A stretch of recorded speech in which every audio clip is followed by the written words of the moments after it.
Di episode 13 sebelumnya, kelompok Xiaoyan telah menjadi pemenang kompetisi berburu energi api tahun ini. Sebagai hadiah, semua siswa baru masing-masing akan mendapatkan 20 hari energi api. Sementara itu, Xiaoyan, Sun Er, Hujie, dan Wu Hao masing-masing akan mendapatkan kartu kristal hijau dan tambahan 30 hari energi api. Kita akhirnya bisa masuk akademi dalam, itu benar-benar tidak mudah. Xiaoyan menghela napas panjang. Ketika mereka memasuki akademi dalam, itu sudah malam hari. Dan Tetua Su membawa mereka berempat ke sebuah pavilion yang akan menjadi tempat tinggal mereka di masa depan. Memasuki ruangannya, Xiaoyan duduk bersila di atas tempat tidurnya untuk berkultivasi. Di sampingnya, ular kecil 7 warna mengambang di udara juga dalam mode kultivasi. Setelah 1 jam berlalu, dia akhirnya benar-benar sembuh. Anak kecil yang rakus. Tangan Xiaoyan mengusap Heaven Swirling Piton yang melilit di tangannya. Dia baru saja akan berbicara lagi ketika cincin hitam gelap di jarinya tiba-tiba bergetar. Segera sosok ilusi Yaolao mulai muncul. Guru, bagaimana dengan itu? Apakah guru sedang mendapatkan informasi Fallen Heart Flame? Setelah kamu memasuki akademi dalam, aku samar-samar merasakan aura yang agak tidak biasa. Menurut dugaanku, tempat yang melepaskan aura yang tidak biasa itu sepertinya berada di sisi utara. Jika kamu punya waktu besok, pergi dan lihat-lihat. Kita mungkin bisa menemukan beberapa petunjuk tentang api surgawi. Hanya setelah melihat Xiaoyan menganggukkan kepalanya, tubuh Yaolao bergoyang, sekali lagi berubah menjadi bayangan dan menghilang ke dalam cincin. Keesokan harinya, Xiaoyan membantu siswa baru agar siswa senior tidak lagi meminta upeti. Dia juga akhirnya membuat sebuah paksi yang bernama Gerbang Pan. Tujuannya agar semua siswa baru mendapatkan pijakan di akademi dalam. Gerbang Pan baru saja berdiri, Xiaoyan sudah lari dari tanggung jawabnya. Karena menurutnya masih ada hal yang lebih penting untuk dilakukan. Selain itu, dia juga telah mempercayakan segala sesuatu Gerbang Pan pada Sun Er dan Hujie. Dia kemudian membawa Wu Hao ke utara akademi dalam, tepatnya menuju Blazing Sky Cheerpening Tower. Setengah jam berlalu, mereka berdua akhirnya tiba di utara akademi dalam, di mana Xiaoyan juga melihat ada banyak siswa yang bergegas ke sini. Ini, jangan bilang ini adalah apa yang disebut dengan Blazing Sky Cheerpening Tower.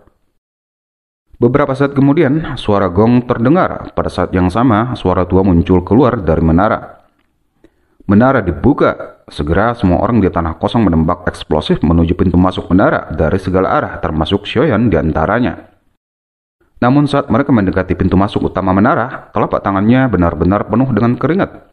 Seluruh tubuhnya tiba-tiba dipadatkan. Pada akhirnya, mereka berdua hanya berdiri di depan pintu masuk tanpa bergerak. Beberapa siswa senior yang masuk dari belakang melihat situasi Xiaoyan dan Wu Hao akhirnya berkata, sepertinya dua orang ini harus siswa baru. Cepat pergi dan informasikan pada tetua menara. Sialan, apa yang sebenarnya terjadi? Xiaoyan mengutuk pelan saat menatap sekelompok api aneh yang telah muncul di dalam tubuhnya. Sesaat kemudian, pikirannya bergerak. Segera api warna hijau dengan cepat berkerumun keluar, mengepung dan mengelilingi api tak terlihat. Pada akhirnya benar-benar terisolasi. Api tak terlihat? Sama seperti Xiaoyan bingung dan merenung, suara terkejut tua tiba-tiba dipancarkan dari dalam hatinya. Guru? Xiaoyan segera dipenuhi sukacita besar ketika dia mendengar suara ini. Tak terlihat dan tidak berwarna. Tidak ada jejak yang ditemukan. Ini, Yaolao bergumam sendiri. Ini adalah Fallen Heart Flame. Namun, gumpalan api ini tidak seperti dari tubuh aslinya. Sebaliknya, itu adalah pecahan tubuhnya. Mendengar ini, Xiaoyan mulai memahami sedikit dan segera sangat kecewa. Kenapa kamu harus kecewa? Karena Fallen Heart Flame mampu melempar pecahan tubuhnya ke dalam hatimu. Itu artinya jaraknya tidak terlalu jauh. Edarkan tucimu dan sebarkan pada gumpalan api tak terlihat. Coba dan lihat apa reaksinya. Yaolao memerintahkan. Xiaoyan ragu-ragu sedikit sebelum mulai mengedarkan doucinya. Api warna hijau perlahan menyebar dan melewati setiap jalur cinya. Detik berikutnya, api tak terlihat menjadi lebih elusi dan akhirnya benar-benar menghilang.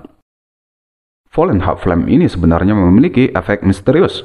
Hanya sekelompok pecahan tubuhnya yang lemah saja sudah bisa sedikit meningkatkan douciku. Jika aku bisa menelan tubuh aslinya nanti. Xiaoyan menelan seteguk air liur ketika dia memikirkan hal ini. Kenapa kamu tertarik? Yaolao menggoda saat suaranya terdengar. Guru mempat yang dibawa Fallen Heart Flame padaku mungkin akan lebih besar daripada Green Lotus Core Flame. Oleh karena itu, apapun yang terjadi, aku harus mendapatkannya. Sementara itu, tak lama setelah siswa senior memberitahu tentang kondisi Xiaoyan dan Wu Hao, seorang tetua dari menara akhirnya keluar. Sebenarnya, ada dua teman kecil yang tidak tahu kekuatan langit dan bumi. Mereka benar-benar tidak pertama kali melaporkan upaya awal mereka memasuki Blazing Sky Sharpening Tower. Para siswa baru saja memasuki akademi dalam, wajar saja mereka tidak mengetahui aturan di sini. Sebuah suara indah yang jelas tiba-tiba terdengar. Itu sebenarnya Nona Yu. Aku yang tua benar-benar tidak melihatmu sebelumnya. Tetua Liu mengalihkan pandangannya ke arah wanita yang bergaun perak. Tetua Liu, mengapa tidak pertama kali mengeluarkan orang-orang ini dari pembakaran Fallen Heart Flame? Jika tidak, mungkin ada cukup banyak kerusakan di tubuh mereka jika terlambat. Tetua Liu menggeleng saat mendengar ini. Mari kita tunggu sebentar, aku ingin menguji batas mereka. Saat ini, banyak tatapan tertuju pada Xiaoyan dan Wu Hao yang matanya masih tertutup. 14 menit kemudian, mereka berdua masih bisa bertahan. Namun pada menit ke-16, tubuh Wu Hao tiba-tiba bergetar sedikit. Semua orang tahu jika dia sudah mencapai batasnya. Melihat ini, Tetua Liu langsung melambaikan tangannya. Sebuah api warna krem segera muncul dan berputar-putar menembak ke arah hati Wu Hao. Keluar, jari Tetua Liu bergerak ketika dia berteriak. Segera, api warna krem dengan cepat berputar dengan kekuatan hisap menyebar. Akhirnya suntai api terlihat agak bengkok secara paksa ditarik dari hati Wu Hao. Dan tubuh Wu Hao yang gemetar segera terhenti, kakinya menjadi lemah dan jatuh ke tanah.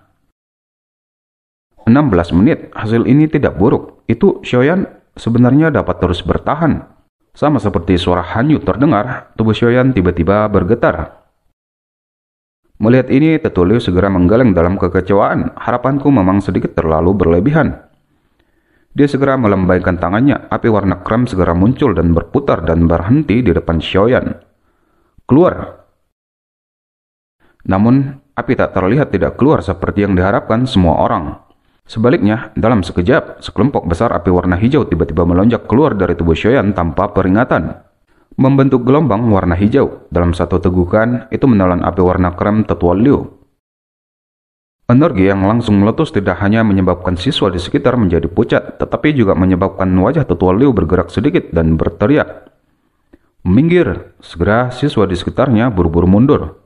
Sementara Tetua Liu melambaikan tangannya dan api warna krem segera muncul membentuk penghalang api. Bang! Kedua api bertabrakan. Segera gelombang energi dahsyat melonjak keluar, mengguncang seluruh Blazing Sky Sharpening Tower sampai mulai bergetar sedikit.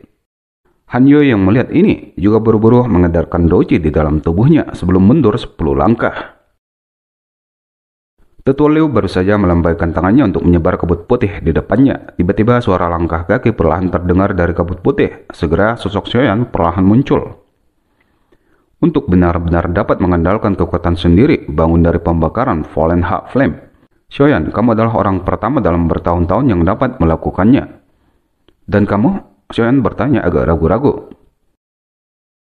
Aku tetua untuk tingkat pertama dari Blazing Sky Sharpening Tower. Kamu dapat memanggilku Tetua Liu. Kemudian Tetua Liu memperkenalkan Hanyu pada Xiaoyan. Wanita bergaun perak yang telah memasuki akademi dalam selama 3 tahun dan sudah membentuk faksi Bulan Roh. Ketika tangan Xiaoyan mengulurkan tangan untuk menjabat tangan Hanyu, banyak tatapan para siswa senior yang dipenuhi rasa cemburu pada Xiaoyan. Dalam perbincangan mereka, Hanyu jelas mengetahui jika Xiaoyan telah membuat beberapa masalah dengan siswa senior. Oleh karena itu, dia mengajak Xiaoyan untuk bergabung dengan faksi Bulan Rohnya. Namun yang mengejutkannya, Xiaoyan telah mendirikan faksi sendiri yang bahkan akan menimbulkan banyak masalah. Mendengarkan penjelasan Hanyu, Xiaoyan hanya bisa menghela napas. Aku telah sembrono. Namun jika memang benar ada faksi lain yang akan menghancurkan gerbang Pan, aku, Xiaoyan, tidak hanya menunggu untuk mati. Hanyu menghela napas dan mengangguk. Jika kamu memerlukan bantuan di masa depan, kamu bisa datang dan menemukanku.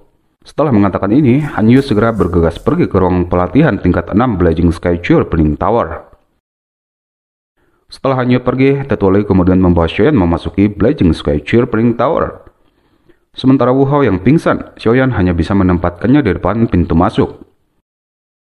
Memasuki tingkat pertama Blazing Sky Sharpening Tower, Xiaoyan sudah melihat berbagai ukuran kamar untuk berlatih. Di atas setiap pintu kamar, ada tanda tulisan yang berbeda-beda, kelas tinggi, kelas menengah, dan kelas rendah. Tanpa sadar, Xiaoyan telah memasuki ruang tengah saat mendengarkan beberapa penjelasan Tetua Liu tentang tingkat pertama menara. Kemudian dia tiba-tiba menghentikan langkahnya saat melihat lubang hitam tanpa dasar di depannya. Melihat lebih dekat, Xiaoyan melirik ke bawah lubang hitam. Yang dia lihat hanya ada kegelapan aneh yang bahkan tidak memiliki cahaya sedikit pun. Memejamkan matanya sejenak, api warna hijau dari dalam tubuhnya tiba-tiba menyerbu ke matanya. Dalam sekejap, mata hitamnya berubah menjadi mata hijau menyala. Dan ruang lubang hitam di depannya yang awalnya gelap sekarang sudah samar-samar terlihat. Sama seperti Xiaoyan mengamati tempat ini, dia tiba-tiba merasakan semua rambutnya berdiri. Detik berikutnya, sosok api berbentuk piton dari kegelapan mulai mendaki menuju pintu masuk dari lubang dengan kecepatan yang sangat menakutkan. Xiaoyan, minggir! Tangan Tetua Liu segera menarik bahu Xiaoyan dan memaksanya untuk mundur. Tak lama setelah Xiaoyan ditarik oleh Tetua Liu dari lubang, suara mendesis tajam segera menyebar keluar. Sesaat kemudian, lingkungan yang agak gelap tiba-tiba cerah. Suhu udara juga naik dengan cepat, aura menakutkan dan kuno juga perlahan muncul. Wajah Xiaoyan menegang saat dia mengamati dari luar lubang. Dengan matanya yang berisi api warna hijau, dia jelas melihat api berbentuk piton yang panjangnya lebih dari 10 meter. Api piton kemudian meraung ganas keluar dari kegelapan, namun ketika mencapai 5 meter di atas pintu masuk dari lubang hitam, dia akan bertabrakan dengan segel yang dipasang di sekitar. Setelah perjuangannya untuk melarikan diri sia-sia, dia mengeluarkan suara mendesis yang berisi kemarahan. Sesaat kemudian, dia kembali melesat ke dalam lubang yang dalam dan gelap dan akhirnya menghilang. Tetua Liu menghela napas lega ketika dia merasakan suhu di sekitarnya berubah. Hampir saja. Tapi mengapa sosok ini tiba-tiba terbangun? Di sampingnya, Xiaoyan juga secara bertahap pulih dari keterkejutannya. Tetua Liu, itu apa itu tadi? Jangan memberitahu orang lain tentang apa yang kamu lihat hari ini. Jika tidak, pasti akan ada beberapa masalah yang tidak dapat dihindari. Baiklah, mari kita pergi. Tetua Liu melambaikan tangannya saat melihat Xiaoyan sedikit mengangguk.